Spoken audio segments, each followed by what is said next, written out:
This is AgGrad Live. We have all of the different segments within the cotton. The show that explores what it's really like to work in the ag industry. So making sure that we get policy and regulatory issues straight from the people who live it every day.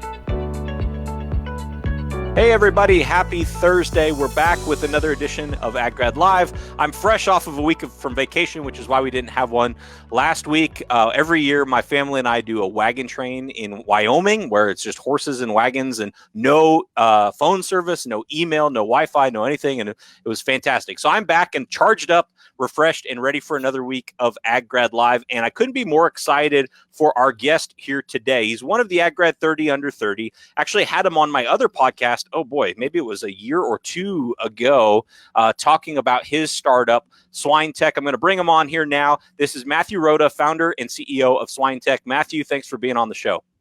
Yeah, thanks for having me. Well, I think you have just a really, really interesting story.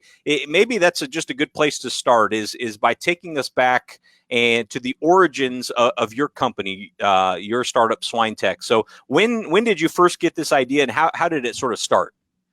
So we founded SwineTech in the early summer of 2015, and it started a couple of years earlier while I was managing a sow farm in Iowa. In regards to that's when the idea came across through the experience of a pain point. I had been managing a team, been held back due to turnover and piglet deaths, and thought that there had to be a better way to automate process to really avoid a lot of these issues.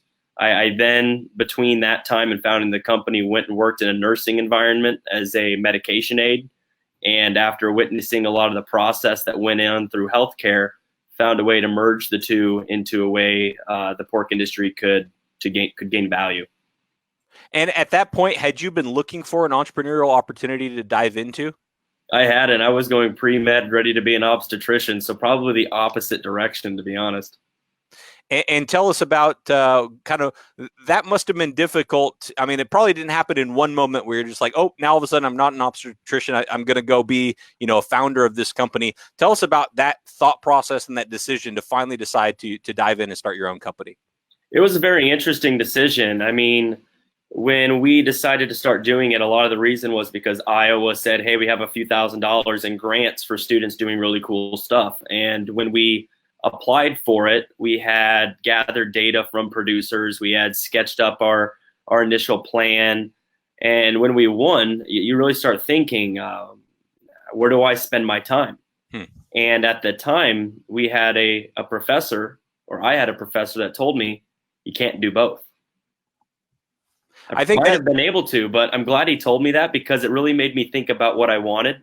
And the truth was, I like pushing the barriers. I like testing the limits. I like that ability to be creative and futuristic. And I was going down a career path that really wouldn't have given me that opportunity for a long time. And I think it led me down the direction that I was supposed to be going down. Additionally, kind of the next step, which is real interesting, was we got an accelerator offer. For us, we saw a lot of value in that, between the connections and learning what it meant to be an entrepreneur. I knew how to run businesses, but not necessarily how to be an entrepreneur in a tech company. And their rules were you had to be full-time. You could not do school during the program. So my co-founder and I had to drop out of school for a semester before going back. And that's when we had to make that decision. And that's when everything became full-time from then on. So from the fall of 2015, we have been full-time. And that decision was very important for us, because at that time we knew we were all in.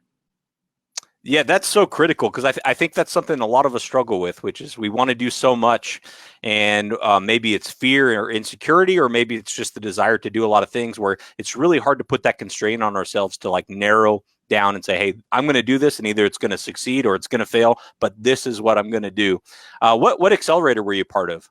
The Iowa Startup Accelerator in Cedar Rapids, Iowa. Great. And so at that point, you took a semester off because you had to be full-time to get into the accelerator. You went back to school and finished up. When did you finish up school? So I would have finished up school in 2016. It just set me back one semester, and was really worth it. I think it better prepared me to go into my senior year. I had a whole different perspective on what I wanted to be doing and how I was going to gain value out of my tuition and school that I was in. Cool. I think people watching or listening are probably wondering now, okay, this is really, really cool, but what is SwineTech? What do you all do? So Yeah. what is it? What problem do you solve, and kind of what's your solution look like? So SwineTech is an animal health company focused on improving labor inefficiencies in pig farms, and then as a side effect, reducing pig deaths.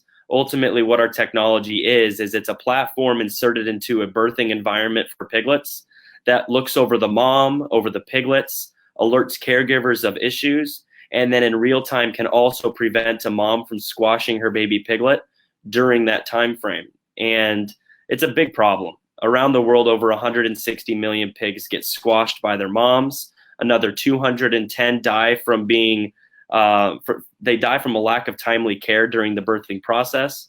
And a lot of mothers get sick during that time and need assistance. And today, we're just not staffed the way we need to be to know every mother's health and every alert that we need to know. And technology can get us there. And obviously, the clear pain point is if you're saving piglets' lives, that's obviously good for the animal, good for the business, good all the way around. Is there also an element here of saving on labor costs too? I mean, are your customers able to reduce the amount of people kind of constantly checking on this stuff? Yeah, producers do today is there's a lot of processes in place to check on 100% of the animals for certain items, where only 5 to 10% might actually need the assistance. And so we can eradicate 90% of the labor going around certain processes on a day-to-day basis, which can save a ton of time. And there's also just the effect on the environment. When it comes to a sow and her piglets, if we can improve the productivity of a mom by 1 pig per year, we are improving the efficiency of water that was needed to raise that pork or get her through that process by 8 to 9%. And so when it comes to the environment, there's a lot of ways that we are in a great way affecting the sustainability of the industry as well. It's so cool. I didn't even think about the environmental aspect, because you're right. You're going to have to care for that sow the same, whether she has 8 piglets or 12 piglets. And so if you can bump that number up, like you said, even by 1, the amount of resources per production or resources per ultimately food go up. That's a really cool sustainability story I didn't even consider. That's awesome.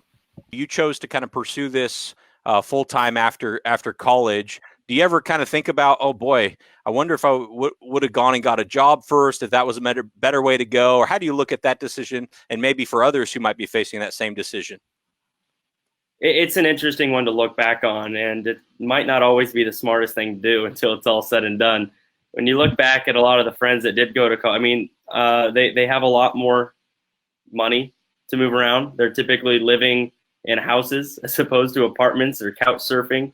But on the other end, I've been able to travel the world. I've been able to learn about industry in Asia and South America and Europe and Africa and Australia and in North America. And that kind of an education that I've been able to get through this has been worth some of the, I guess, the financial gains that I've had to give up to do this. And plus, there's a long-term opportunity that we're really pushing for. But I've never really been motivated by the money. It's always been about how can I be somebody that can help an industry take that giant step? How can we cross the chasm that exists within the pork industry through the use of technology? And that's what really excites me. So cool. And as you look back into, looks like SwineTech's been around maybe close to 4 years now, between part-time and full-time. What milestones stand out about as you look back and say, okay, here's areas where we just really made progress at this time? So when we raised our first round of, kind of a bittersweet moment. It's never great taking on funding if you don't have to, but when you're developing a tech product with about 4 or 5 things that have never been done before, you have to. And when we did that, we were able to bring on team members, and bringing on that first team member that could bring in all of the experience that you didn't have, and you can start delegating and start giving up some of the hats. That was really exciting because it helped us move that much faster. I wish we would have done it earlier. And then I guess the next milestone was when we had a product out in the field and we saw our first pig saved. That was awesome. Then you have the first customer experience, which doesn't ever go as you expect, but it is what it is, and it's another huge learning moment. And I guess our most recent one would be protecting our 1,000,000th pig. That was really cool to see. We have 1,000,000 pigs protected under the SwineTech SmartGuard platform, and hope to hit 2 million yet this year.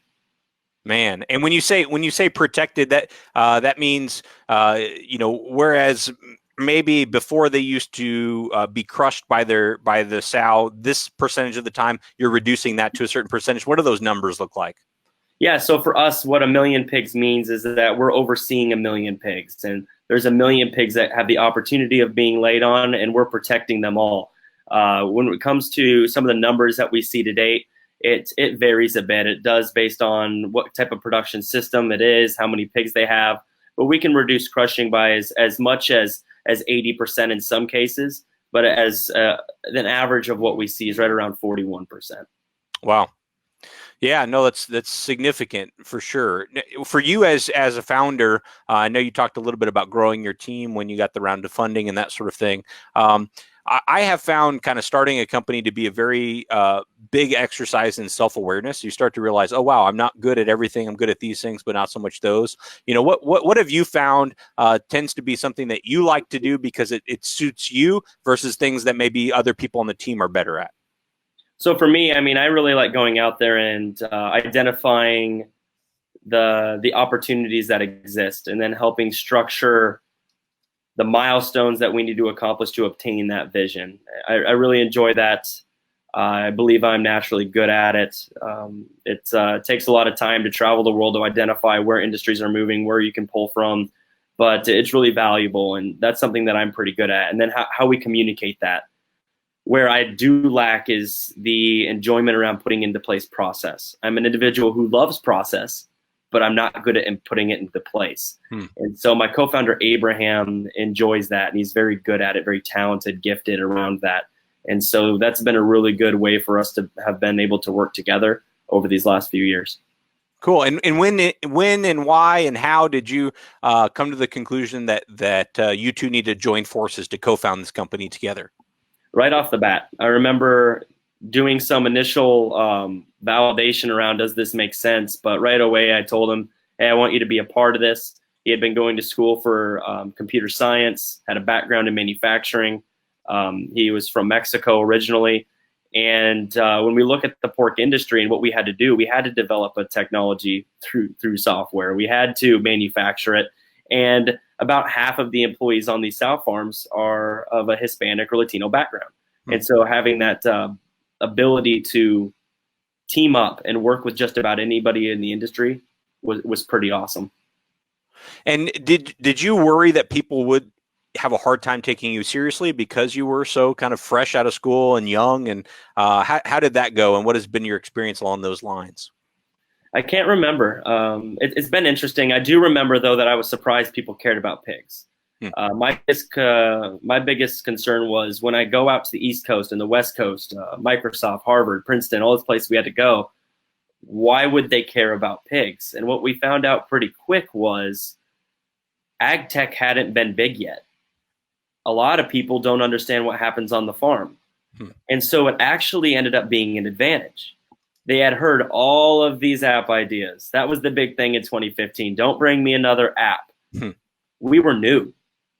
Even though the industry wasn't sexy to them, the use of technology in the place they had never thought of it being before excited them. And it allowed us to get almost $500,000 in grants, which was pretty awesome.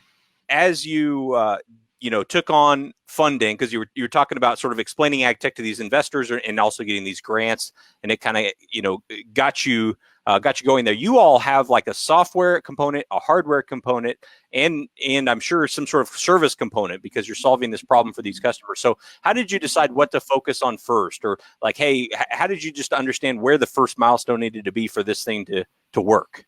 Yeah, no, it's interesting because right. Like you said, we have a hardware component, a software component, a textiles component, an adhesives component, and a cloud component. So it's full stack inside and outside of software, which is pretty crazy. When we started out, first thing we wanted to identify is, can we figure out if a pig is getting laid on? Can we distinguish the squeals based on a pig fighting for food and a pig getting laid on? And once we validated that, we had to figure out, can we actually localize where in a room that piglet's located? Figured that out. Then we had to identify, can we put something on a pig to alert or at least to track what's going on? And we had to test like belts and tags and adhesives, and finally found something that worked great for what we were trying to do. And then we had to figure out, how do we get a sow to stand up? How do we encourage her to get off? So we tried food, water, sound, and ultimately had to go with a TENS impulse from chiropractic units to alert her to stand up. Did the behavioral research, validated it to be safe and effective and better than the current form. And then after that, so many more things to work through. So it's been pretty crazy. A lot bigger than what we ever thought it was, or it's a lot harder than what we ever thought it was going to be, taking on hardware, software, textiles, adhesives, the works. And what takes up most of your time today? What's day to day? I know every day is probably way different, but what takes up most of your time today? Yeah, it's probably split in thirds between fundraising, sales, and business development. Business development, identifying new opportunities, kind of vetting different environments and locations as to whether or not Europe might be better than China, or where do we go next, kind of. And currently, are you guys only in the U.S.? We are in the U.S. and Canada to date. Okay, both.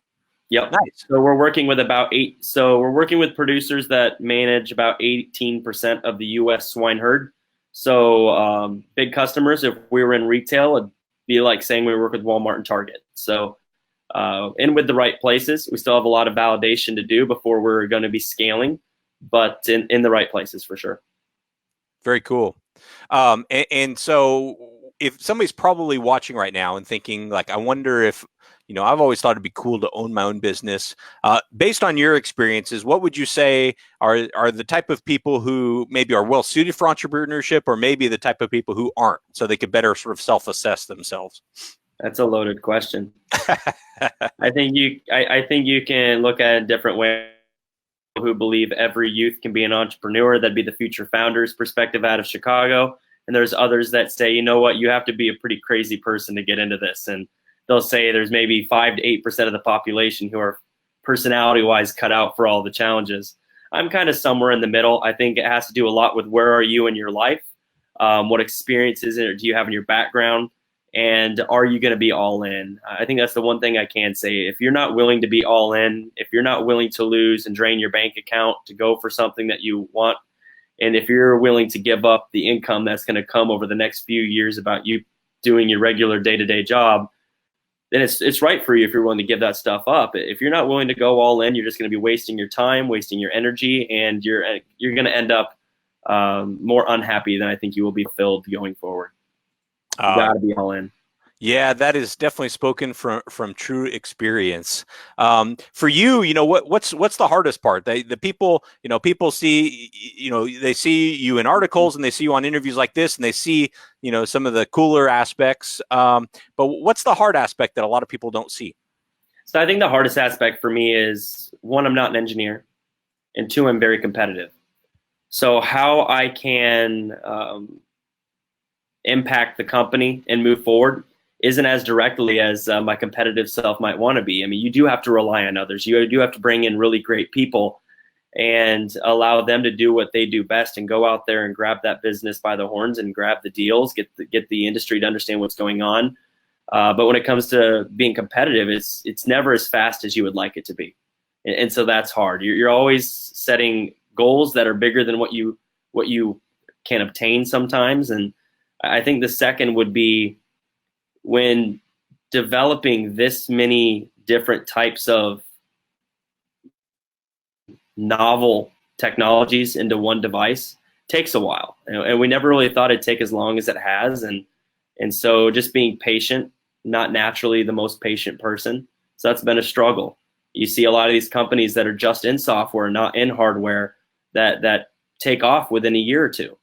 And it feels like you're behind when you're in ag, because everything moves slower. And I think that's the hardest thing, is to run your own race and not compare yourself against others, because I think you can get a lot of trouble by doing that, both mentally and economically within the business. And are you all still located in Iowa? Where's headquarters now? Cedar Rapids, Iowa is headquarters for us. Okay. And as you look to the future, obviously part of your job, I think, is probably figuring this out on a day-to-day basis. But long term, what do you see for SwineTech in the future? So for SwineTech in the future,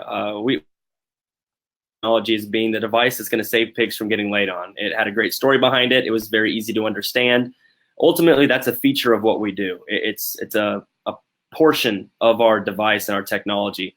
If we look at what we do and compare it to the healthcare industry, the ability for nurses to know what patient needs what, when, and where, and then track all of that information into a database or relay that information to a doctor, it's basically an automated assistant for producers. The advice that you've received in your entrepreneurial journey so far that has made the biggest impact on you, or if there hasn't been one you can pinpoint off the top of your head, advice you'd have for other entrepreneurs getting ready to start the journey?